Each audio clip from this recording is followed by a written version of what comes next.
Hola, buenas chicos.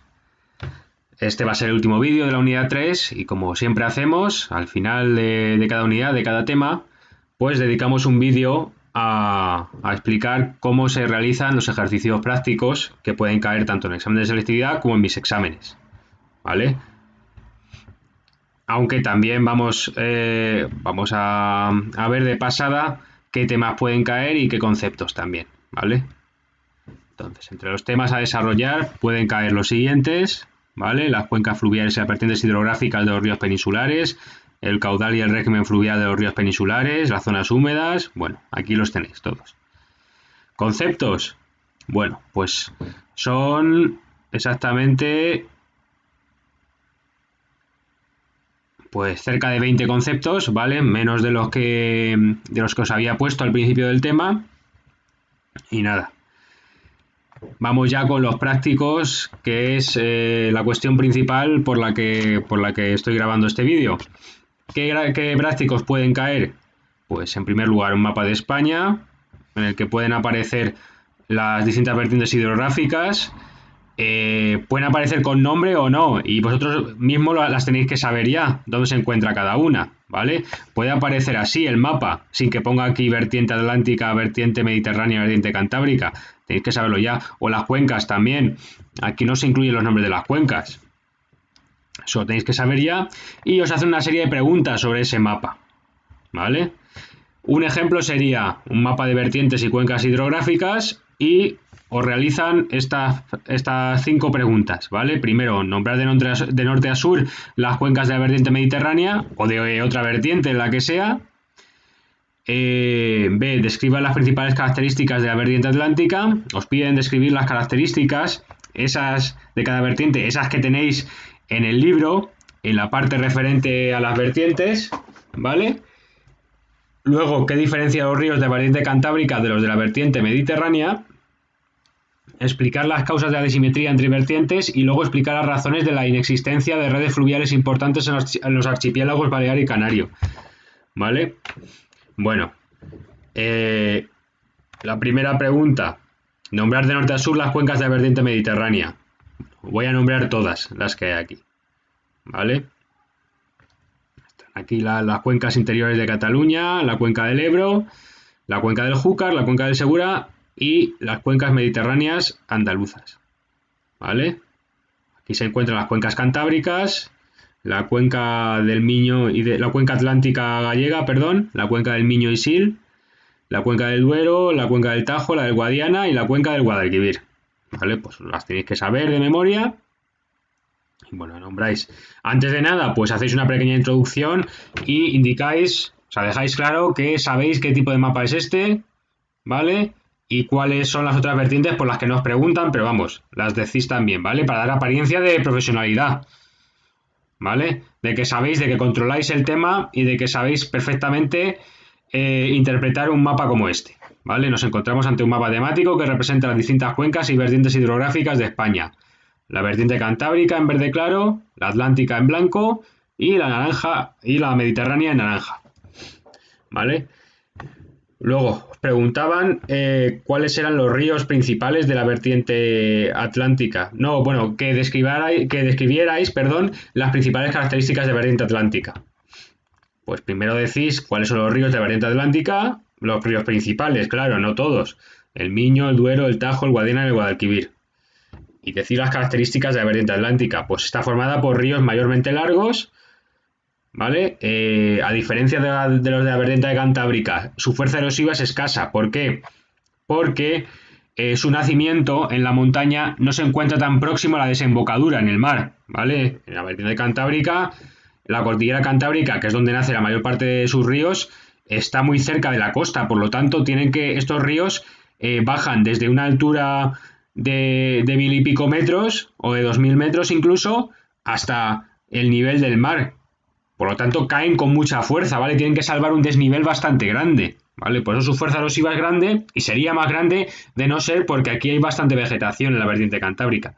Pues eso no pasa en la vertiente atlántica porque nacen bastante lejos de la desembocadura, son largos y entonces discurren por llanuras, ¿vale? Es verdad que pueden tener mucha fuerza erosiva cuando nacen, en las zonas próximas a su nacimiento, en la montaña, pues ahí sí que hay bastante pendiente bastante desnivel, pero luego pasan por llanuras, ¿vale? Aquí por la meseta y por lo tanto aquí discurren pues de forma más tranquila, entre comillas, bueno, sin tanta fuerza erosiva, diríamos, ¿vale?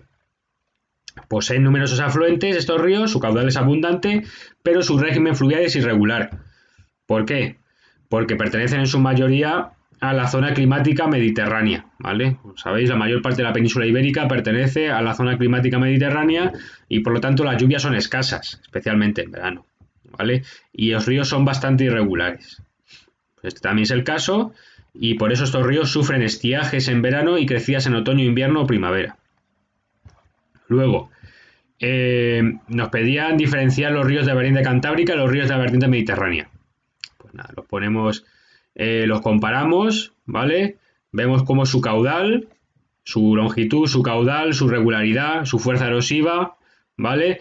Los ríos de la vertiente cantábrica, pues son cortos, caudalosos, regulares, porque aunque las precipitaciones bajan en verano en la zona climática oceánica, donde se encuentra la vertiente cantábrica, las lluvias no dejan de ser abundantes durante todo el año en el clima oceánico. Por lo tanto, tienen un régimen regular estos ríos, ¿vale? No hay grandes diferencias entre el caudal que llevan en invierno y en otoño con el caudal que llevan en verano, por ejemplo, ¿vale? Son ríos cortos, caudalosos, entonces de régimen regular y con bastante fuerza erosiva, aunque esa fuerza erosiva se atenúa por la presencia de vegetación, ¿vale? ¿Y cómo son los ríos de la vertiente mediterránea? Pues con excepción del Ebro, suelen ser también ríos cortos, ¿vale? No tan caudalosos como la vertiente cantábrica y sobre todo tienen un régimen muy irregular, ¿vale? ¿Qué significa esto? Que tienen grandes crecidas en invierno, en otoño o en primavera y grandes estiajes, ¿vale? Grandes épocas de sequía en los que el caudal baja mucho en verano, ¿vale? Y tiene una gran fuerza erosiva. ¿Por qué? Porque hay menos vegetación en esta zona. Evidentemente, cuando se produce una crecida, aquí se producen crecidas catastróficas, ¿vale? Se produce este fenómeno de la gota fría en otoño y crece muchísimo el caudal del río y se producen inundaciones, ¿vale? Por lo tanto, es de régimen irregular. Como consecuencia de ello, pues en el caso de la vertiente mediterránea, pues ha sido necesario construir embalses para regularizar su caudal y asegurar el abastecimiento de agua a los núcleos de población, la agricultura y la industria, ¿vale? Bueno, preguntaban por la disimetría entre las vertientes atlántica y cantábrica de un lado y la vertiente mediterránea de otro, ¿vale? Y como pone en el libro, la mayor parte de las aguas que hay de la península ibérica desembocan en el océano Atlántico, 69%, ¿vale? El 31% desembocan en el mar Mediterráneo. ¿Y eso por qué se produce? Porque la península ibérica está levemente inclinada, sobre todo la meseta está levemente inclinada hacia el oeste, ¿vale? A partir del sistema ibérico, desde principios del Cenozoico, de la orogénesis alpina, la península ibérica está inclinada hacia el oeste. O sea, por eso la mayor parte de aguas discurren hacia el Atlántico, desembocan en el Atlántico, ¿vale? ¿Y por qué en las Baleares y las Canarias no existen ríos importantes, ¿vale? O incluso ríos propiamente dichos, según algunos, ¿vale? No, tampoco, hay veces que, no sé, que ni siquiera se consideran ríos los cursos de agua que hay en las Baleares y en las Canarias. Pues porque se trata de cursos de agua intermitentes, ¿vale? Que aparecen cuando llueve mucho, pero luego cuando hay sequía, desaparecen, ¿vale? Cuando hay estiaje en verano. Por lo tanto, son arroyos o corrientes de agua, pero no se les considera ríos propiamente, ¿vale? Por parte de muchos no los consideran ríos, ¿vale? Porque no son cursos de agua permanentes, son intermitentes, como digo, desaparecen en ciertas épocas del año. Puede caer también un mapa así, en el que aparecen los distintos regímenes fluviales, ¿vale? En primer lugar, os piden identificar los ríos marcados con un número, ¿vale? Que en este caso sería el Ebro, el Miño, el Tajo y el Segura, ¿vale? Luego, identificar las unidades de relieve que presentan un régimen fluvial de montaña. Vamos aquí, régimen fluvial de montaña. A ver, con los colores azules. Aquí vemos los Pirineos, el sistema ibérico, el sistema central, el sistema prebético, ¿vale? Esto pertenece a las cordilleras béticas, de todas maneras, ¿vale? Y aquí también está la cordillera penibética, Sierra Nevada. Luego, ¿qué diferencian los ríos o cursos de régimen nival de los de régimen pluvial? Bueno, ahí ya tenemos que sacar la teoría también del libro y decir que los ríos de régimen nival nacen en alta montaña y transcurren a gran altitud. y su caudal, a diferencia del régimen pluvial, depende en gran medida de los ciclos de congelación y deshielo, ¿vale? Así como de la precipitación en forma de nieve que se da en esas altitudes. El caudal mínimo en los ríos del régimen nival se da en invierno, no en verano, como suele ocurrir en la mayor parte de ríos de la península ibérica, que cuando llueve menos es en verano.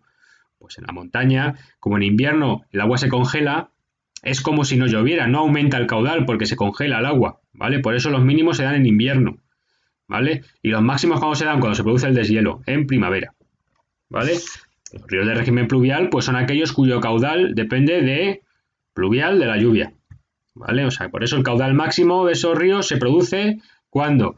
Pues en otoño, en invierno, en el caso de algunos, en primavera, en el caso de otros, caudal mínimo en verano, siempre, que coincide con los meses cuando llueve menos en la zona mediterránea, ¿vale? En el clima mediterráneo y también en el clima oceánico, ¿vale? Aunque son más regulares los ríos de allí, de zona oceánica.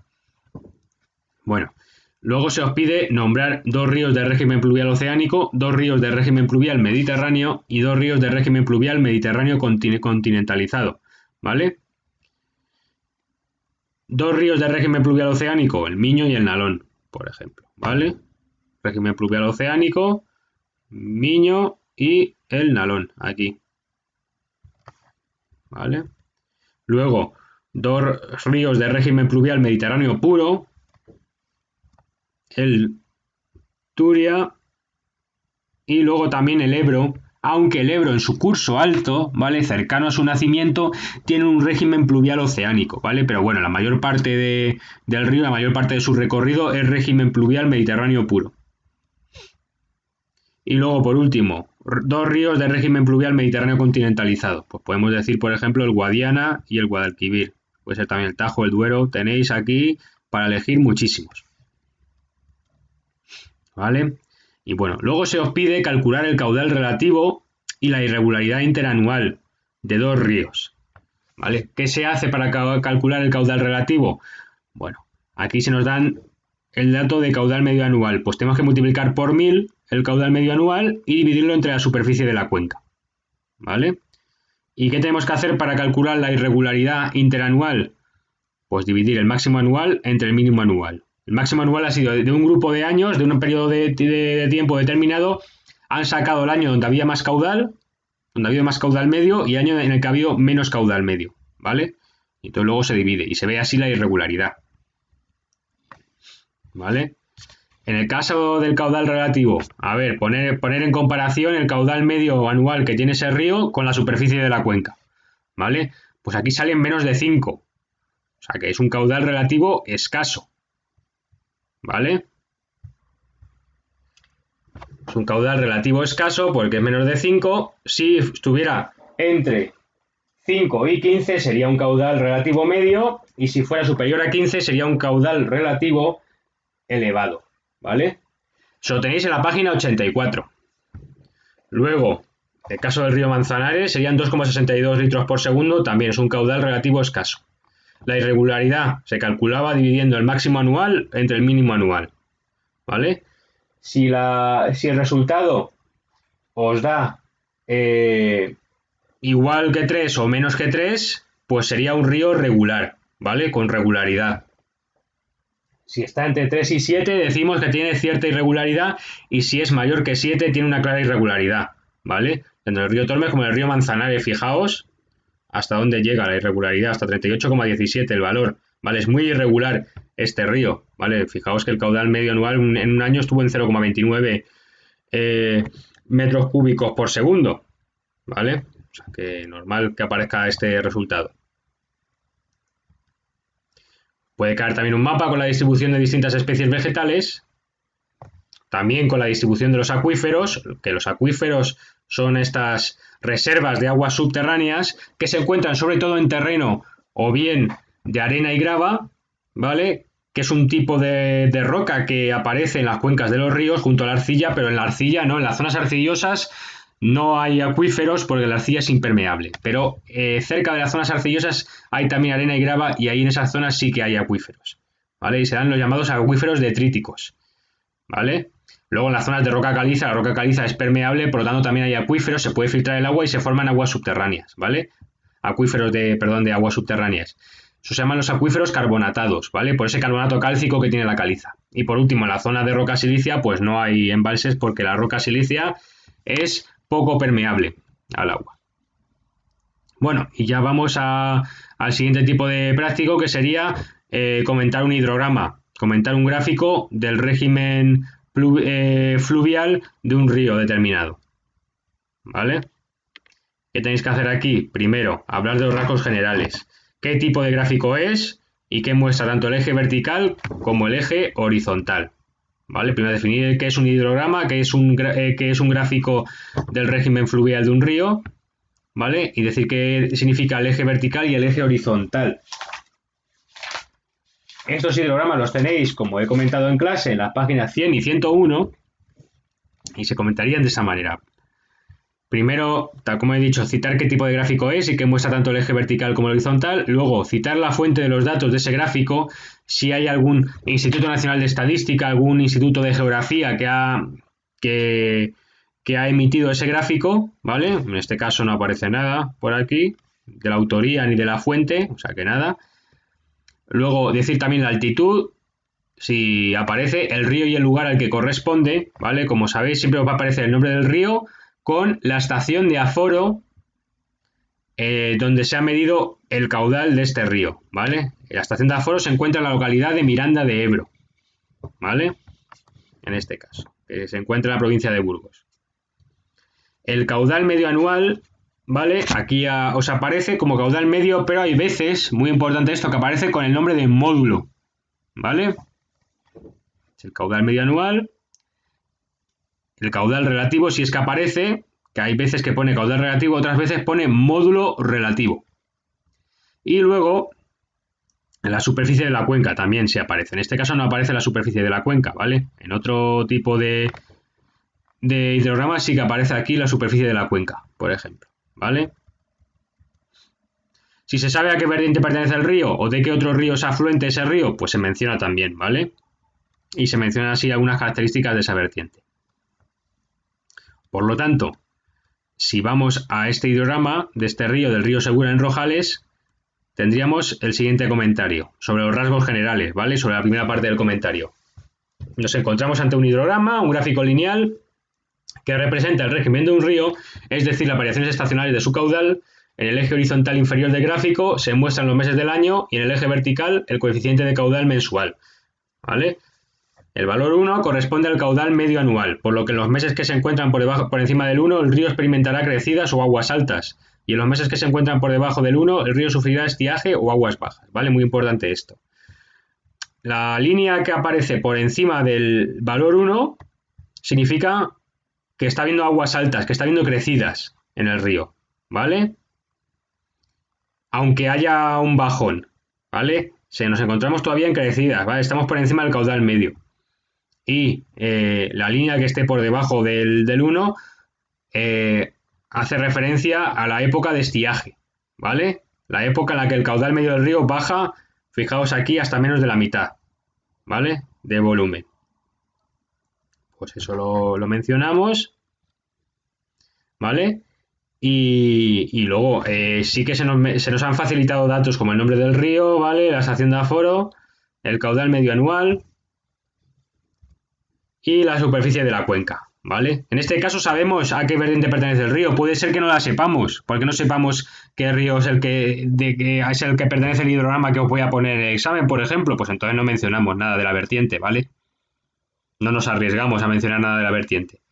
Y bueno, luego ya sí anunciamos que vamos a analizar el hidrograma, vamos a describir las variaciones estacionales del caudal de dicho río y para poder identificar luego el régimen fluvial que tiene, que es el objetivo último del comentario, ¿vale? ¿Y qué tenemos que hacer a continuación? Pues describir el caudal y las variaciones estacionales del caudal, ¿vale? Tenemos que localizar el máximo absoluto, ¿vale? En qué mes o meses se da el máximo absoluto y los máximos relativos o secundarios, ¿vale? Se puede llamar de las dos maneras. Y luego también los mínimos absolutos y los mínimos relativos o secundarios, ¿vale? Luego también podemos, si nos dan datos suficientes, podemos calcular el caudal relativo del río, ¿vale? En el caso del río Segura, sí nos han dado datos suficientes como para calcularlo. Pero bueno, en primer lugar, vamos a describir dónde se encuentran los máximos absolutos, relativos y los mínimos absolutos y relativos, ¿vale? Máximo absoluto, pues es el pico más alto y se encuentra en marzo, ¿vale? Como veis, en ese mes se duplica el caudal, ¿vale? Más que duplicarse el caudal. Y luego hay máximos relativos, ¿vale? Son picos, pero que están por debajo del máximo absoluto. Aquí vemos uno en octubre, ¿vale? Y otro aquí en diciembre. Pues esos son los máximos. Los mínimos, hay un mínimo absoluto en julio, ¿vale? Es el mayor de todos, pero luego hay mínimos relativos. En enero, ¿vale? Veis cómo baja de diciembre a enero, aunque se encuentre por encima del caudal medio, ¿vale? No significa que haya estiaje, que haya sequía, no, ¿vale? Pero hay un mínimo aquí, ha bajado bastante el caudal desde diciembre hasta enero, por tanto es un mínimo, pero aún así todavía el río se encuentra en crecida, ¿vale? Y luego en noviembre también hay un mínimo relativo.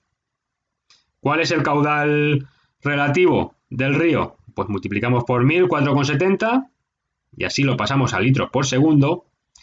Si lo multiplicamos por 1000 es 4700. Lo dividimos entre 18.870 y nos da aproximadamente 0,24 o 0,25. ¿Vale? Litros por segundo. Entonces, es menor que 5, por lo tanto es un caudal relativo bastante escaso, ¿vale? O sea, para lo grande que es la cuenca del río Segura, esto es poquísimo caudal, ¿vale? Es un caudal bastante escaso. Ya habríamos descrito el caudal y las variaciones del caudal, ¿vale? Aquí. Y entonces, a partir de estas variaciones mensuales del caudal, intentaremos deducir qué tipo de régimen fluvial corresponde a este río. ¿Vale? Y entonces, primero, ¿es régimen nival puro este río? Bueno, como sabéis, en el régimen nival, el estiaje se encuentra en los meses de invierno, que es cuando se congela el agua. ¿Vale? Y el máximo en primavera, cuando se produce el deshielo. ¿Vale? Aquí vemos el máximo si se produce en primavera por en marzo, ¿vale? Pero los mínimos absolutos no están en invierno, ¿vale? Por lo tanto, no se trata de un río de régimen nival, de un río de alta montaña. Los ríos de alta montaña normalmente tienen la línea así, ¿vale? Tienen el pico aquí entre la primavera y el verano, ¿vale? Y la zona la época de estiaje la tienen en invierno, ¿vale? Aquí la época de estiaje está en verano, o sea que no se trata de régimen nival. Luego, a ver que me voy. Nos vamos a optar por régimen pluvial, ¿vale? O pluvionival. Dentro del régimen pluvial, ¿es de régimen pluvial oceánico? Pues bueno, hay que fijarse que los ríos de régimen pluvial oceánico tienen bastante caudal, normalmente de unos 200 metros cúbicos por segundo, que el caudal máximo se encuentra en invierno y el mínimo en verano, ¿vale? Y no hay máximos ni mínimos muy pronunciados y los máximos no superan los 2K, quiere decir que no se duplica el caudal medio anual, ¿vale? A ver, aquí el caudal medio llega a los 200 metros cúbicos por segundo, no, mucho menor, ¿vale? Luego, tenemos que ver cuándo se produce el estiaje y cuándo se produce la crecida, ¿vale? Aquí la crecida es en primavera, ¿vale? Bueno, pues y el estiaje en verano. Pues bueno, eso no le alejaría tanto del régimen pluvial oceánico. Pero se dice que el régimen pluvial oceánico no tiene máximos ni mínimos muy pronunciados. No superan los 2K, ¿vale? Aquí vemos K es igual a 1, ¿vale? Con eso me refería a K, con el caudal medio anual. Y sí que hay un mes marzo que supera el caudal medio anual. O sea, que más que duplicar. O sea, duplica y un poco más el caudal medio anual. Por lo tanto, no se puede tratar de un régimen pluvial oceánico, el de este río, ¿vale? Luego vamos a ver si es desde régimen pluvial mediterráneo continentalizado. Normalmente los ríos de régimen pluvial mediterráneo continentalizado suelen tener un caudal entre los 20 y los 200 metros cúbicos por segundo, ¿vale? Ese no es el caso, porque se encuentra en 4,70, ¿vale? Bueno. Y luego los de régimen pluvial mediterráneo continentalizado tienen dos máximos. Uno entre febrero y marzo y otro en diciembre, ¿vale? Bueno, aquí vemos que sí que tiene en diciembre y en marzo en vez de en febrero, pero bueno, pero luego también tenemos otro pico que es en octubre, ¿vale? Otro pico de crecidas. Por lo tanto, eso tampoco nos hace decantarnos por el régimen pluvial mediterráneo continentalizado, ¿vale? Y bueno, luego sí que es verdad que el estiaje es pronunciado en el caso del régimen pluvial mediterráneo continentalizado en verano, ¿vale? Pues sí, que tiene un mínimo relativo en enero o febrero.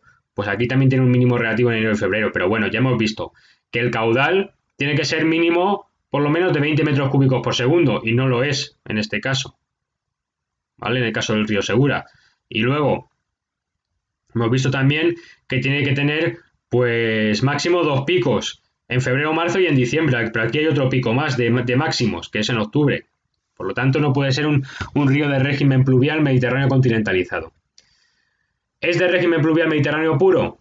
Pues bueno, los ríos de régimen pluvial mediterráneo puro tienen un caudal que suele encontrarse entre los 0 y los 20 metros cúbicos por segundo, salvo el río Ebro, que es bastante caudaloso, pero bueno, el río Ebro es una excepción. Son ríos muy irregulares y cuentan con 2 o 3 picos de máximos bastante pronunciados, ¿vale? Que pueden superar los 2K. ¿Vale? Eso, este es muy irregular, tiene varios picos, tiene 3 picos de máximos, ¿vale? Y hay uno que sí, que supera los 2K, ¿vale? Que supera esta línea del 2. ¿Cuándo se encuentran esos 3 picos de máximos? En septiembre, octubre, en febrero, marzo y en mayo, junio o diciembre, ¿vale? Y tiene también varios mínimos absolutos en otoño, invierno y verano, ¿vale? Más algún mínimo relativo en primavera. Pues bueno, vemos que tiene varios picos de máximos en marzo, en octubre y en diciembre. Y mínimo absoluto en verano, pero luego también hay algún mínimo relativo en enero y en noviembre. Por lo tanto, es muy probable que se encuentre, o sea, que sea un río de régimen pluvial mediterráneo puro. Y luego ya por último, ¿es un río de régimen pluvial mediterráneo subtropical? Pues en principio podría ser, porque esos ríos tienen un caudal de entre 0 y 10 metros cúbicos por segundo. Y este que hemos visto, el río Segura, tiene 4,70 metros cúbicos por segundo. ¿Qué es lo que falla? Que en los ríos de régimen pluvial mediterráneo subtropical, el estiaje se prolonga de marzo a diciembre, ¿vale? Tiene un pico de máximo absoluto en invierno, donde se puede llegar a multiplicar por 4 el caudal medio.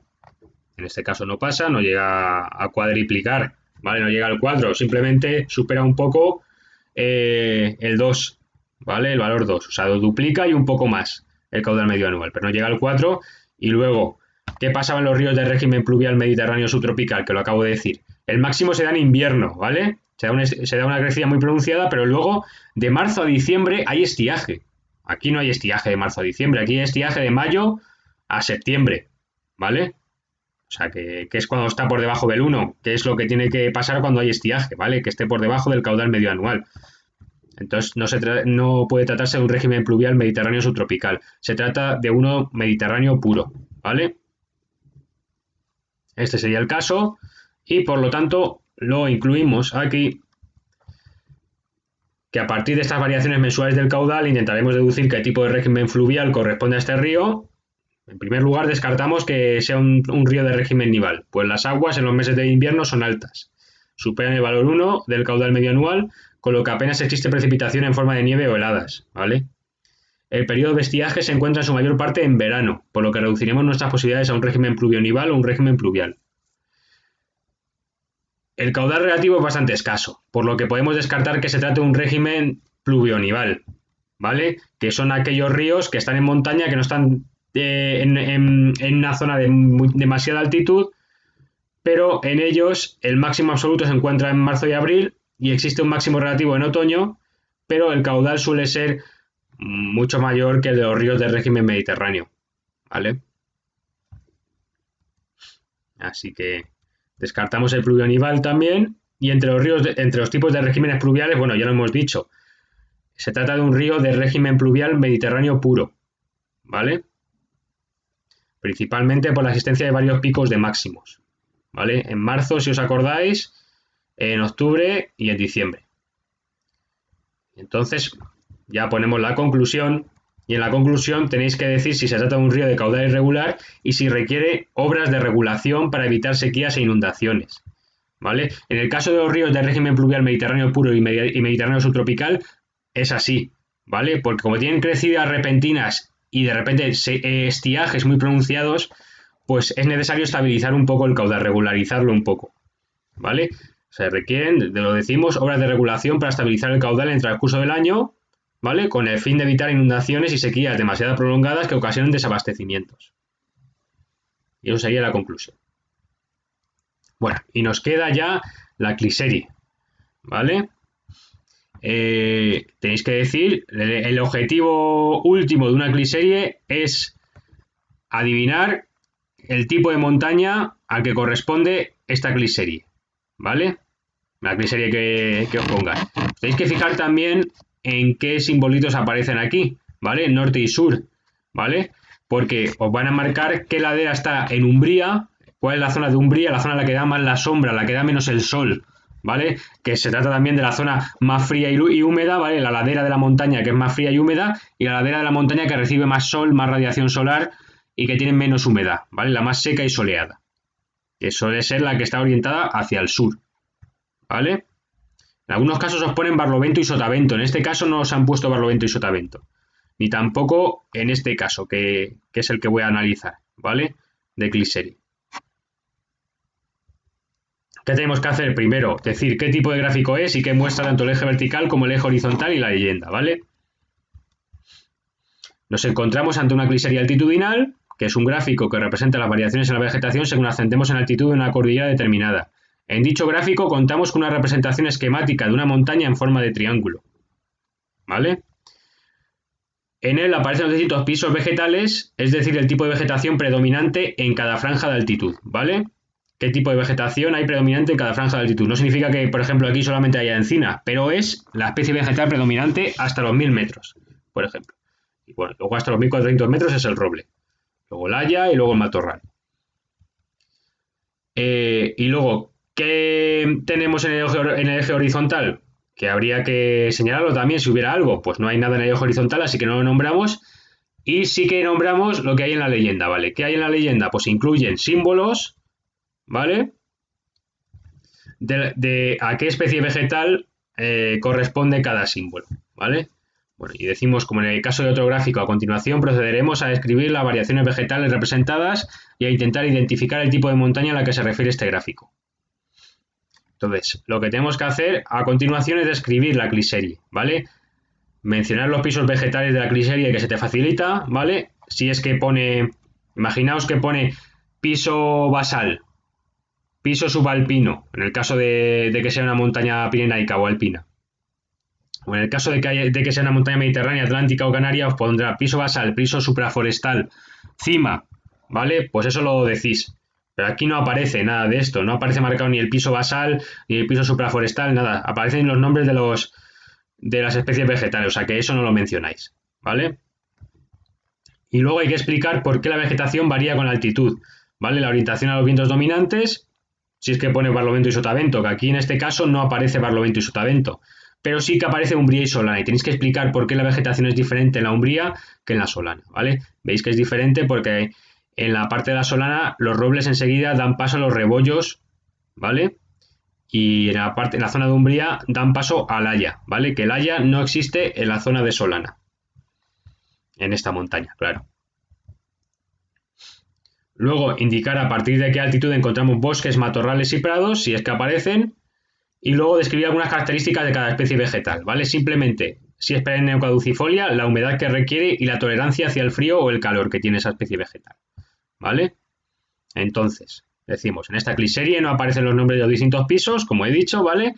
No aparece el nombre de piso basal, ni supraforestal, ni basal, subalpino, alpino, ¿vale? Nada de eso. Aunque se diferencia claramente un piso basal de bosque de un piso supraforestal en el que los árboles desaparecen, ¿vale? Eso es lo básico. Los árboles desaparecen en torno a los 2000 metros, por eso hasta aquí está el piso basal y aquí empieza el piso supraforestal. Las variaciones de la vegetación que podemos observar se deben a una serie de factores. En primer lugar, a la bajada de temperaturas constante, ¿vale? Esto también es una parte de teoría que debemos saber ya y que tenemos que explicar ahora por qué varía la vegetación. Según la altitud, ¿por qué varía? Porque la temperatura baja y aumenta las precipitaciones. Luego, según ascendamos más en altitud, las especies vegetales serán cada vez más resistentes al frío y requerirán más humedad, sobre todo en la zona de Umbría, ¿vale? Y luego, también, ¿cómo varía la vegetación respecto a la posición si está en Umbría o en Solana? Pues mientras que la ladera de la montaña situada a Umbría recibe menos radiación solar y cuenta con temperaturas más bajas y una mayor humedad, la ladera situada a la Solana cuenta con más horas de sol, temperaturas más altas y menor humedad. Por lo tanto, las especies vegetales que están en Umbría requerirán más humedad que las que estén en solana, ¿vale? Que les dé más el sol. Estas requerirán menos humedad, ¿vale? Y serán menos tolerantes al frío. Bueno,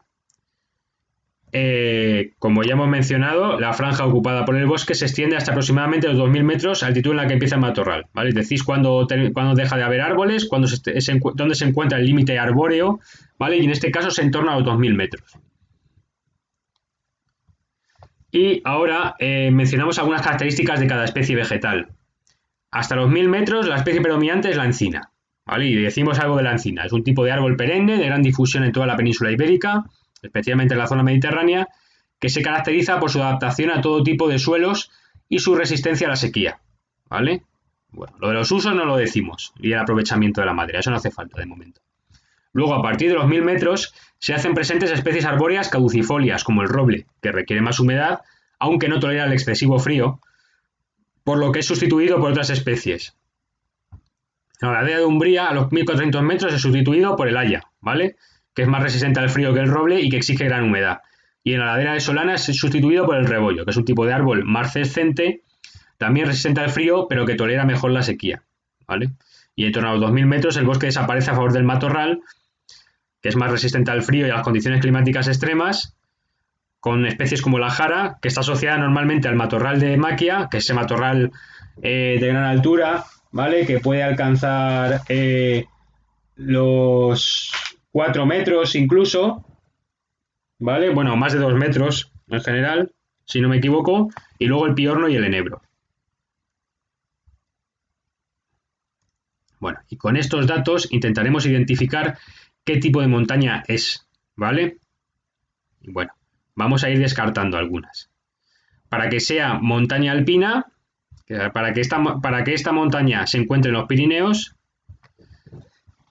primero tiene que superar los 3000 metros, suele superar los 3000 metros, ¿vale? Porque ahí las montañas en los Pirineos, la cordillera de los Pirineos, superan los 3000 metros bastante, ¿vale?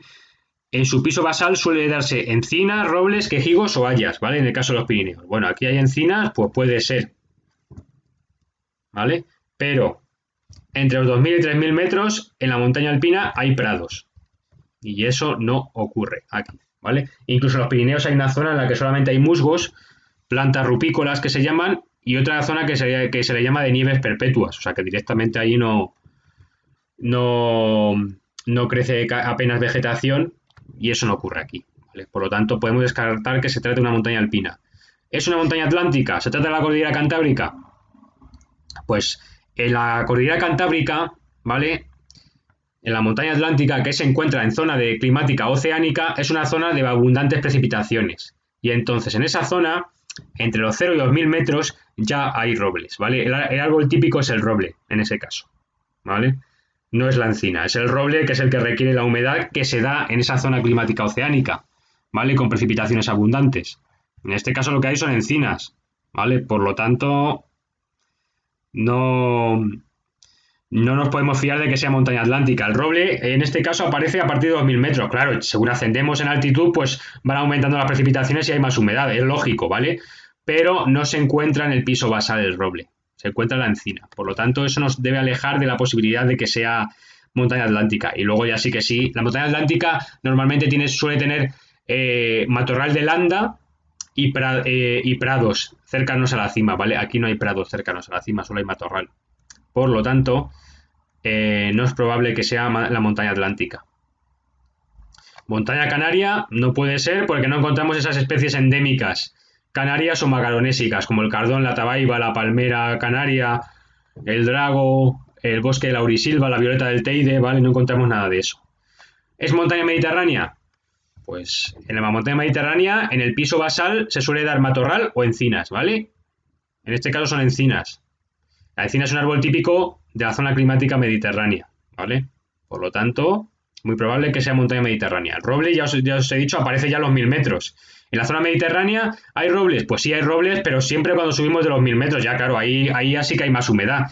Pero al nivel del mar, en zona mediterránea, hasta los 1000 metros, suele ser raro encontrar robles, porque la zona climática mediterránea, como sabéis, es una zona de precipitaciones escasas, ¿vale? Por lo tanto, y el roble exige bastante humedad, por lo tanto, solo lo encontramos cuando ya estamos a una cierta altitud en la montaña.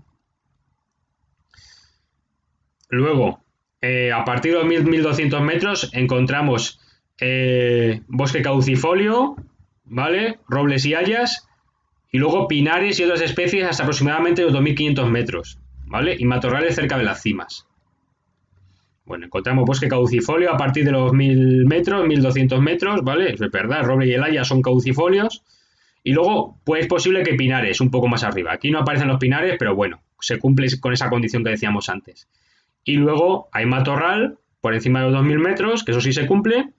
Y puede haber incluso prados en las montañas que son muy altas. En este caso no hay prados, pero bueno, el resto de condiciones sí que se cumplen.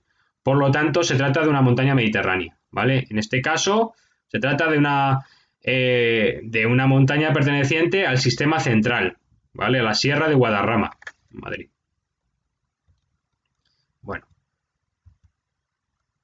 pues esto lo explicamos, ¿vale? Vamos descartando cada montaña, ¿vale? Mirad aquí. La ausencia de especies endémicas canarias o propias de la región macaronésica suprimen la posibilidad de que se trate de una montaña canaria. Luego, predominan las encinas en el piso basal, un tipo de árbol típico de la zona mediterránea, ¿vale? Y no hay matorral de landa ni prados, por lo que descartamos que sea una montaña de tipo atlántico, ¿vale? Tampoco es una montaña alpina, ¿por qué? Porque suele contar con abetos y pinos negros, ¿vale? En el piso basal, ya en la parte más alta del piso basal, ¿vale? Y luego también suele contar con prados, ¿vale? Casi siempre. Y aquí no hay prados. Y por lo tanto, lo que acabamos de decir se trata de una cliseria de montaña mediterránea y lo justificamos, porque, ¿vale? Y decimos también a qué sierra podría pertenecer. Pues podría pertenecer a una sierra que corresponda al sistema ibérico, ¿vale? Perdón, a qué cordillera pueda pertenecer, al sistema ibérico, al sistema central o a las cordilleras béticas, ¿vale? No lo vamos a saber con exactitud. Por lo tanto, no nos vamos a arriesgar a dar solamente un nombre a una cordillera. Decimos varios y bueno, lo importante es que sean de zona mediterránea. Bueno, y luego, ¿qué hacemos en la conclusión? En la conclusión de la cliserie tenemos que sacar conclusiones, valga la redundancia, sobre el posible aprovechamiento de las especies vegetales de ese entorno y luego de la alteración que ha llevado a cabo el ser humano en esa cliserie, en esa montaña, ¿vale? ¿Cómo sabemos si ha habido mucha alteración del ser humano? Pues si vemos matorrales por debajo de los 1500 metros en el piso basal, normalmente los matorrales aparecen por degradación del bosque, ¿vale? Si no estamos en zonas muy altas, que sí que se aparecen de forma natural los matorrales, en las zonas de piso basal, en las zonas bajas, cuando desaparece el bosque y aparece matorral aquí, en las zonas más bajas, eso significa que los bosques se han degradado, o bien que se han talado, que se han quemado, porque lo siguiente en crecer son los matorrales, ¿vale? Eso nos puede dar una señal de alteración humana. Aquí la alteración humana no ha sido tan significativa porque hay encinas, ¿vale? Sí que es verdad que en el bosque de encinas se puede dar el sistema de la dehesa, ¿vale? Que lo vimos. Es un sistema de explotación en el que se combinan los usos de la madera de dicha especie de la encina con el pastoreo, ¿vale? Porque la bellota de la encina sirve de alimento al ganado, como a los cerdos, por ejemplo, y la caza también. Y decimos los usos de las especies vegetales, ¿vale? La madera de encina, robles, hayas y rebollos que aparecían en esta cliserie se utiliza para fabricar mobiliario y las especies matorrales tradicionalmente han tenido usos medicinales, ¿vale? Cuando no sepáis qué usos tiene un determinado matorral, lo más probable es que tenga usos medicinales, ¿vale? Otros lo tienen en perfumería, otros lo tienen en gastronomía, pero sobre todo en usos medicinales, ¿vale? Y bueno, la madera de los árboles normalmente es para mobiliario, salvo una madera muy específica, por ejemplo, la del alcornoque, que es para la corteza, que es para el corcho, ¿vale? O para fabricar toneles también en la madera del alcornoque, ¿vale? Pero vamos, en general, la madera de las especies arbóreas es para mobiliario y la de los matorrales para usos medicinales. Lo que he mencionado. ¿Cómo ha sido intensa la alteración humana? Pues podemos considerar que ha sido limitada en este caso. ¿Por qué? Porque no contamos con matorral, con un predominio de matorral en el piso basal, que suele ser la señal de la degradación del bosque por intervención humana, como os he dicho, porque es lo que crece cuando se tala o se incendia un bosque, ni tampoco observamos pinos ni eucaliptos, ¿vale?